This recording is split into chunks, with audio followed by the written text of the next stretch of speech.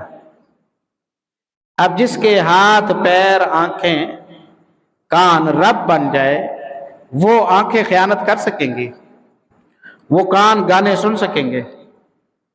وہ ہاتھ تھپڑ مار سکیں گے؟ وہ پیر سینما کی طرف چل کے جا سکیں گے؟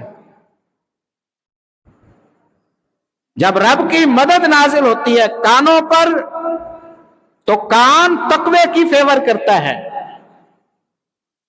جب رب کی مدد آنکھوں پر آتی ہے تو آنکھیں قرآن کو دیکھ کر ٹھنڈی ہوتی ہیں، فحش مناظر کو دیکھ کر بے چین ہو جاتی ہیں۔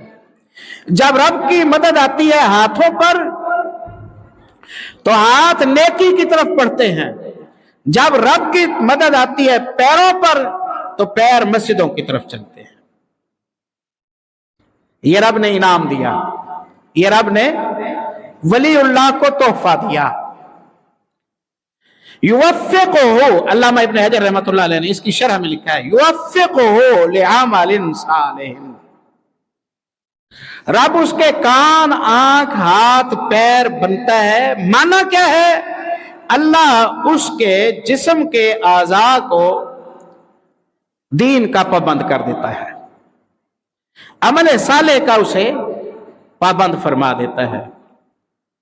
اب نماز پڑھتے ہوئے یہ نہیں تھکتا، اب روزہ رکھتے ہوئے یہ نہیں تھکتا، اب سخاوت کرتے ہوئے نہیں تھکتا، اب تو مزے مزے میں آ جاتا ہے، یہ نیکیاں بھی کرتا ہے، سکون بھی پاتا ہے، اللہ کی محبت بھی حاصل کرتا ہے، گھروں کے غم بھی ٹل جاتے ہیں، دشمن بھی شکست کھا جاتے ہیں، جنات الفردوس میں محمد رسول اللہ کا ساتھ اور ہمسائیگی بھی مل جاتی ہے، بھاگ جاگ جاتے ہیں۔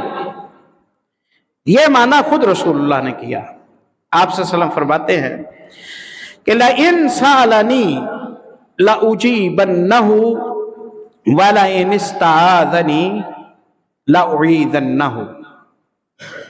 اللہ ہمیں سمجھ نہیں آئی کہ آپ اس کے کان، ہاتھ، آنکھیں، پیر کیسے بن جاتے ہیں،